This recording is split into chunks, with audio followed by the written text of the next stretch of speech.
വനിതകളെ പറ്റി പറയുമ്പോൾ തന്നെ സ്ത്രീക്ക് സ്ത്രീയാണ് ശത്രു, അതും അറിയണം.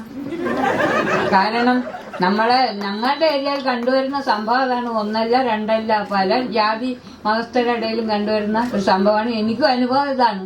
ഫോറസ്റ്റ് ഉദ്യോഗസ്ഥർ വന സംരക്ഷണ സമിതി എന്ന് വെച്ചാൽ FRC എന്നൊരു സംഘടനയുണ്ട്.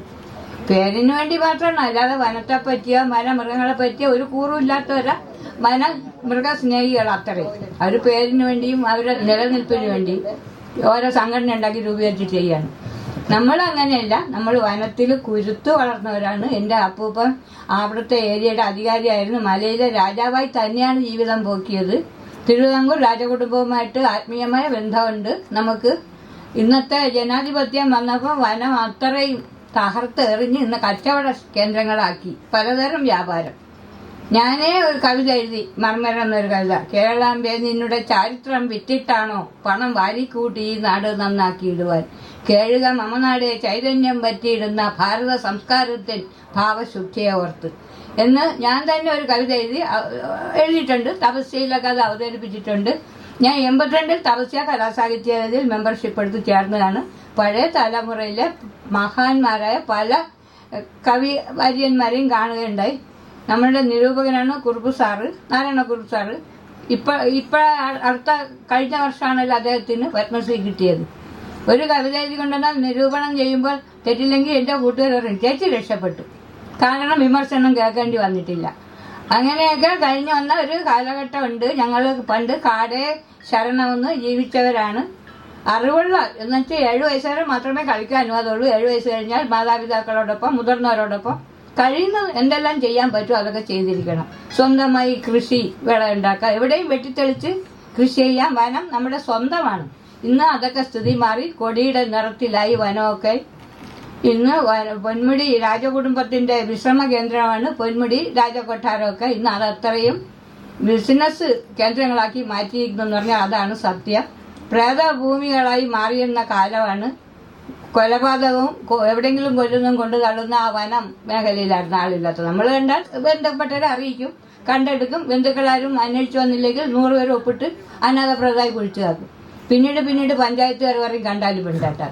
അങ്ങനെ ഞാൻ മഹിളാ സമാജം 16 വർഷം കൊണ്ട് നടന്നു. 81 മഹിളാ സമാജം രൂപീകരിച്ച് ഗിരിജൻ മഹിളാ സമാജം കൊണ്ട് 16 വർഷക്കാലം ഞാനതിൽ പ്രവർത്തിച്ചുകൊണ്ട് സർക്കാരുമായിട്ട് ബന്ധപ്പെട്ട് എല്ലാം കയറി ഇറങ്ങി നടന്ന് സമരം വരെ ഇരുന്നിട്ടാണ് അവിടെ ഗോൾഡൻ വാലിയിൽ ചെക്ക് വേസ്റ്റ് ആക്കിയത്. ഇപ്പോൾ ഒരുവിധം പൊറുതിയുണ്ട്. പക്ഷെ ഇപ്പോൾ എനിക്ക് തന്നെ അത് തിരിച്ചടിയായി വന്നിരിക്കുകയാണ്. നമ്മളടുത്ത പെണ്ണുങ്ങളൊക്കെയാണ് ചെക്ക് വേസ്റ്റിൽ പണിയെടുക്കുന്നത്. അവരത്രയും പലതരം ഏഷണിയും എങ്ങനെ എന്നെ കൊടുക്കാമെന്ന നിലയിലാണ്. ഈ പത്മശ്രീ കിട്ടിയപ്പോൾ ആർക്കാ കിട്ടാനുള്ള ഒരു സമ്മാനം ഞാൻ തട്ടിയെടുത്ത മട്ടിലാണ് പലരുടെയും നോട്ടവും പ്രവർത്തനവും. പക്ഷേ നമ്മൾ ചെയ്യേണ്ട രീതി, നമ്മൾ സത്യം വധ ധർമ്മം ചര എന്ന മാർഗത്തിലൂടെ സഞ്ചരിക്കണമാണ്. എനിക്ക് ഒരു ലാഭത്തിന് വേണ്ടിയും ആരെയും വഞ്ചിക്കാനും വയ്യ. കഴിയുന്നതും ഞാൻ കൊടുക്കാനേ ശ്രമിക്കാറുള്ളൂ. 95 നാട്ടുവൈദ്യരത്നം കിട്ടി. പാലോട് ബൊട്ടാണിക്കൽ ഗാർഡനിൽ ഒരു ചെടി കൊടുത്ത് അവരത് ഗവേഷണം ചെയ്യുന്നപ്പോൾ ഞാൻ പറഞ്ഞത് അത്രയും സത്യമാണ്. അവരിന്നത് ക്യാൻസറിന് വരെ മരുന്നാക്കി വികസിപ്പിച്ചെടുത്തു. അങ്ങനെ കിട്ടിയതിന് ശേഷമാണ് ഇപ്പോൾ അയൽക്കാരൊക്കെ നാട്ടുവൈദ്യ രംഗത്തേക്ക് കടന്നു വന്നത്.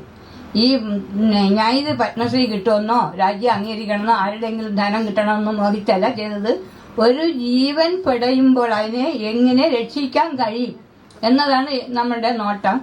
നമ്മുടെ കാട്ടിനകത്ത് മുറ്റം മുതൽ കിടക്കുന്ന പച്ചില ചെടികൾ കണ്ടാൽ നിസ്സാരമാവാം, ചവിട്ടി തേച്ച് കളയുന്നതാവാം. പക്ഷെ നമ്മളത് അനേക തരം രോഗങ്ങൾക്ക്, ഒരു പച്ചില തന്നെ അനേക രോഗങ്ങൾക്ക് ഉപയോഗിക്കാറുണ്ട്. മാറാത്ത രോഗത്തിന് വരെ കൊടുത്തിട്ടുണ്ട്. ഇന്ന് ഏറ്റവും വില്ലനായി നിൽക്കുന്ന മൈഗ്രെയിൻ എന്ന അസുഖമാണ്. അതാണോ സോറിയാസ് ആണോ വെരിക്കോസ് ആണോ ഏതാണെന്ന് എനിക്ക് നിശ്ചയമില്ലാത്ത മട്ടിലാണ് ഇന്ന് ആൾക്കാർ അവിടെ എത്താറുള്ളത്. മൈഗ്രെയിൻ നിസ്സാരം, ആജീവനാന്തം ഗുളിക തിന്നണ്ട. 6 വർഷം കോട്ടയം മെഡിക്കൽ കോളേജിൽ തോറ്റ കേസിന് ഞാൻ 5 മില്ലി എണ്ണയെ കൊടുത്തുള്ളൂ, തേച്ചു സുഖമായി. ഇന്ന് അതിന് നിരന്തരം ഒരു ദിവസം 10 പേരെങ്കിലും എത്താറുണ്ട്. അത് പറഞ്ഞാൽ യൂറോപ്പിൽ നിന്ന് ഒരാൾ വന്ന് 20 പേർക്ക് മൈഗ്രെയിന് കൊണ്ടുപോയി. പറയണം അമ്മേ ഇത് ഭേദമായാൽ യൂറോപ്പ് മൊത്തവും ഇവിടെ വരുന്നു. അത്രയ്ക്കും തലവേദനയാണ്.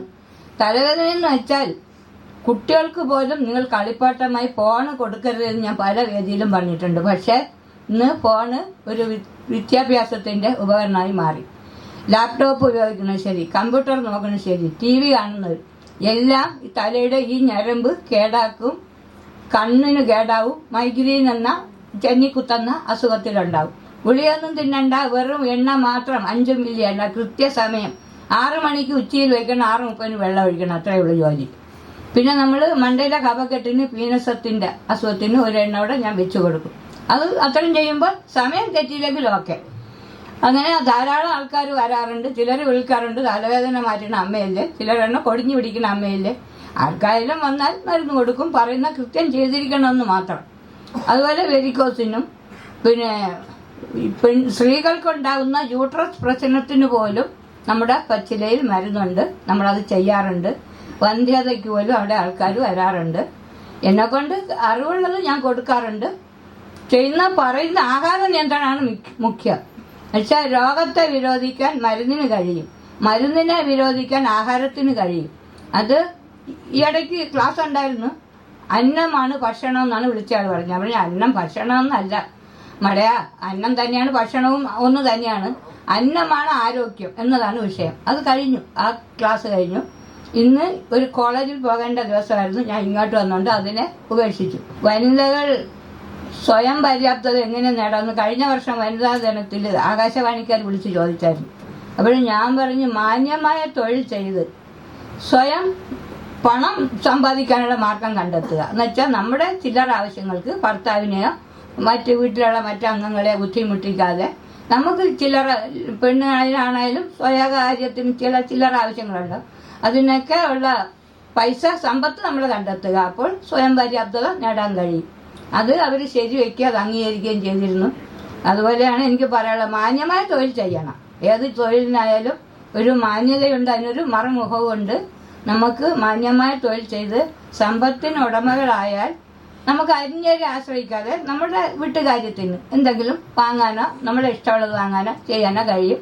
അപ്പോൾ നമുക്ക് സ്വയം പര്യാപ്തത നേടാൻ കഴിയും. നമ്മളുടെ വംശം ആദിവാസി സമൂഹത്തിൽ അങ്ങനെയാണ്. കല്യാണം കഴിയുമ്പോൾ ബന്ധുക്കളെല്ലാം പറഞ്ഞു കൊടുക്കും, കാരണവന്മാരൊക്കെ. എന്നുവെച്ചാൽ പുരുഷൻ അധ്വാനിച്ച് 10 രൂപ ഉണ്ടാക്കുമെങ്കിൽ പെണ്ണിന്റെ അധ്വാനം കൊണ്ട് അതിന്റെ 5 രൂപയെങ്കിലും ഉണ്ടാക്കാൻ നോക്കും. അപ്പോൾ അവൾക്ക് ഇഷ്ടമുള്ള അവൾക്ക് വാങ്ങിക്കുകയും ചെയ്യാം. ഒരു സ്ത്രീ ഉണ്ടാക്കുന്ന വസ്തു എന്താണോ അത് അവളുടെ പൂർണ്ണ സ്വാതന്ത്ര്യത്തോടെ അവൾക്ക് ഉപയോഗിക്കാനുള്ള അനുവാദം നമ്മുടെ സമൂഹത്തിലുണ്ട്.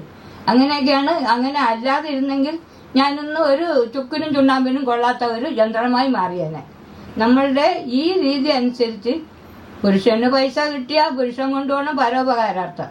എന്നുവെച്ചാൽ പൊതു രംഗത്ത് പ്രവർത്തിക്കുന്ന ഒരു വ്യക്തി ആയതുകൊണ്ട് അങ്ങനെ കൊണ്ടുപോകും. മക്കൾ പോലും പറയും പൈസ കിട്ടിയാൽ അപ്പയുടെ കൈ കൊടുക്കരുത്, അമ്മയുടെ കൈ കൊടുക്കണം, അല്ലെങ്കിൽ നമ്മൾ ആപ്പിലാകുന്നു. അത് തന്നെയാണ് നമ്മുടെ വീട്ടിലെ പൊതുപ്രവർത്തകനായതുകൊണ്ട് അങ്ങനെയാണ് ജീവിച്ചു വന്നത്. ഇപ്പോൾ ഞാൻ ഏകയാണ്. ഞാൻ തളർന്നു വീഴാതെ 2 കാലിൽ നിൽക്കണമെങ്കിൽ എൻ്റെ ജീവിക്കാനുള്ള ഒരു കഴിവാണ് നമ്മുടെ. ആ കഴിവിനെ ശരിയായ രീതിക്ക് വിനിയോഗിക്കാൻ എല്ലാ സ്ത്രീകൾക്കും മനസ്സുണ്ടാവണം. ഓരോരുത്തർക്കും കഴിവുണ്ട്.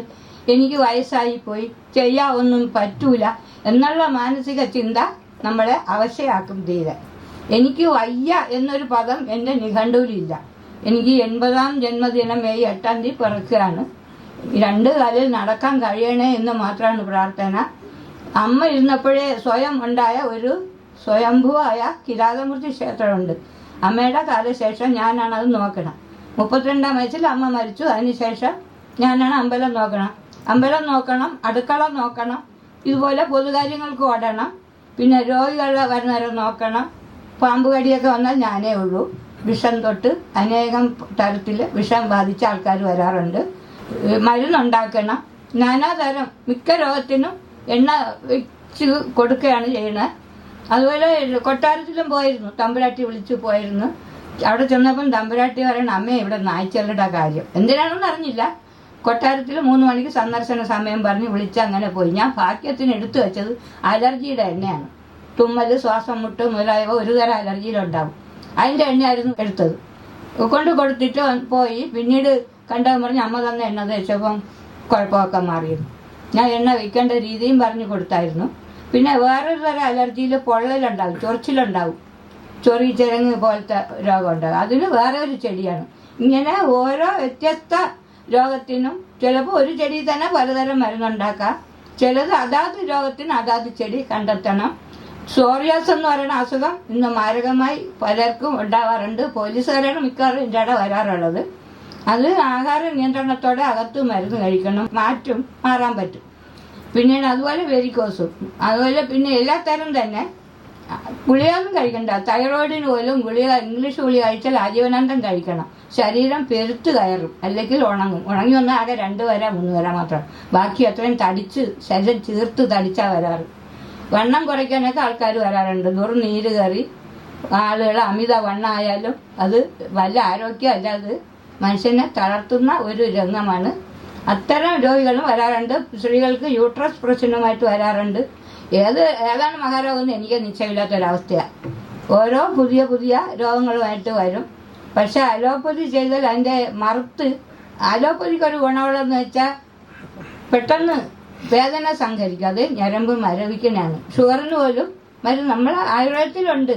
അത് ഓരോ വ്യക്തിയും മനസ്സിലാക്കി ചെയ്ത് ശീലിച്ചാൽ മറുത്തൊരു രോഗം ഉണ്ടാവാതെ രക്ഷപ്പെടാൻ കഴിയും എന്നതാണ് നമ്മുടെ പാരമ്പര്യമായ ചികിത്സയുടെ രീതി.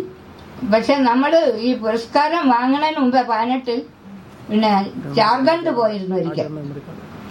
അത് ഡാറ്റാ കമ്പനി ക്ഷണിച്ചിട്ടാണ് പോയത്. പോയപ്പോൾ അവിടെ വെച്ച് അവിടുത്തെ ആദിവാസികൾ വില വെച്ചത് അമ്മയ്ക്ക് കിട്ടിയ ഈ പുരസ്കാരം അമ്മയ്ക്കല്ല, ഭാരതം ഒട്ടുക്കുള്ള ആദിവാസികൾക്ക് കിട്ടിയ അംഗീകാരം എന്നാണ് അവർ വില വെച്ചത്. അതെന്ന് വെച്ചാൽ ഈ നാട്ടുവൈദ്യം ആയാലും കാട്ടുവൈദ്യമായാലും ഇതൊരു രഹസ്യ സ്വഭാവത്തിലാണ് നമ്മൾ പണ്ട് പൂർവികർ ചെയ്തു വന്നത്. എൻ്റെ അമ്മയുടെ ഒരു സഹോദരൻ മാന്ത്രികനാണ്, വിഷഹാരിയാണ്. പിന്നെ എല്ലാ ചികിത്സ പിടി മുതലായ അടിമുറ പിടിമുറ ഒക്കെ പഠിച്ച ആളാണ്. പക്ഷേ പെണ്ണുങ്ങൾ ഒരു വിദ്യയും പഠിക്കുന്നത് അദ്ദേഹത്തിന് ഇഷ്ടമുള്ള കാര്യമല്ല. നേരത്തെ അവർ പറഞ്ഞതുപോലെ എന്നുവെച്ചാൽ പണ്ട് പെണ്ണുങ്ങൾക്ക് അതൊന്നും ചെയ്തുകൂടാ. പെണ്ണുങ്ങൾക്ക് അടുക്കള കാര്യമോ വേളക്കാര്യമോ മാത്രം. ബാക്കി ഈ ആണുങ്ങൾ ചെയ്യേണ്ട ഈ പൊതുരംഗത്തൊന്നും വന്നുകൂടാ എന്നുള്ള ഒരു ചിന്താഗതിക്കാരനാണ്. മൂപ്പുലാൻ ഇരിക്കെ തന്നെയാണ് ഞാൻ പൂജാരി ആയതും വൈദ്യനായതും എല്ലാം ആയതും. ആരൊന്നും ചെയ്തില്ല. എനിക്ക് ഏതോ ഒരു അപൂർവ ശക്തി വിളിക്കുന്ന വഴിക്ക് ഞാനങ്ങ് പോകുന്നു, അത്ര തന്നെ. ഒരു മുന്നൊരുക്കോ ഇല്ല, പിന്നോട്ടോ ഇല്ലാതെ ആരോ കൈപിടിച്ച് നടത്തുന്ന ആ വഴിക്ക് ഞാൻ പോകുന്നു എന്ന രീതിക്കാണ് ഇന്നും എന്നെ കൊണ്ട് കഴിയുന്നതും. തളർന്ന് വീഴുവോളം എത്ര നാൾ എനിക്ക് ചെയ്യാൻ കഴിയുമോ അതുവരേക്കും ഒരു വേദനിച്ച് മുമ്പിലെത്തുന്ന ഒരു മനുഷ്യന്റെ ജീവനെ പിടിച്ചു നിർത്താനാണ് നോക്കാറ്. രാത്രി 10 മണിയായാലും 12 മണിയായാലും ഏത് നിമിഷവും വിഷമേറ്റാൽ അവിടെ എത്താറുണ്ട്. വന്നാൽ രോഗിക്ക് ഔഷധം കൊടുത്തു, ഭക്ഷണം കൊടുത്തു, കിടക്കാനുള്ള സ്ഥലം ഒരുക്കി കൊടുത്ത് പിന്നീട് മാത്രമേ ഒരു വൈദ്യന് വെള്ളം പോലും കുടിക്കാൻ സമയം കിട്ടാറുള്ളൂ. അങ്ങനെ ആ രീതി തന്നെയാണ് ഞാൻ ഇന്നും തുടർന്നു വരുന്നത്. 20-ാം തീയതി എൻ്റെ കണ്ണ് ഓപ്പറേഷൻ ചെയ്തു. 3-ാം ദിവസം രാത്രി 10 മണിയായപ്പോൾ ഒരു പയ്യന് പാമ്പ് കടിച്ച് അവിടെ കൊണ്ടുവന്നു. ഞാൻ പിന്നെ ഉടനെ എനിക്ക് ചേച്ചിയിലെ മോളുണ്ടായിരുന്നു കൂടെ, അതുകൊണ്ട് ഗുളിക എടുത്ത് കൊടുപ്പിച്ചിട്ട് ബാക്കി മരുന്ന് നമ്മുടെ ആൾക്കാരായതുകൊണ്ട് മരുന്ന് അറിയാം, ഇന്ന വിധത്തിൽ ചെയ്താൽ മതി എന്ന് പറഞ്ഞു കൊടുത്തു. അവന് ഒരു കുഴപ്പമില്ല, സുഖമായി. അത്തരം രംഗത്താണ് ഞാൻ ഇന്നും കഴിയുന്നത്. പിന്നെ ഇവിടെ ക്ഷണിച്ചതിനും നിങ്ങളെയൊക്കെ കാണാൻ കഴിഞ്ഞതിൽ സന്തോഷമുണ്ട്. എല്ലാവർക്കും നല്ലത് വരട്ടെ എന്ന് പ്രാർത്ഥിക്കുന്നു. ഈശ്വരൻ എല്ലാവർക്കും മേൽക്കുമേൽ നന്മ തരട്ടെ എന്ന് പ്രാർത്ഥിച്ചുകൊണ്ട് എൻ്റെ വാക്കുകൾ നിർത്തുന്നു. എല്ലാവർക്കും എൻ്റെ നമസ്കാരം.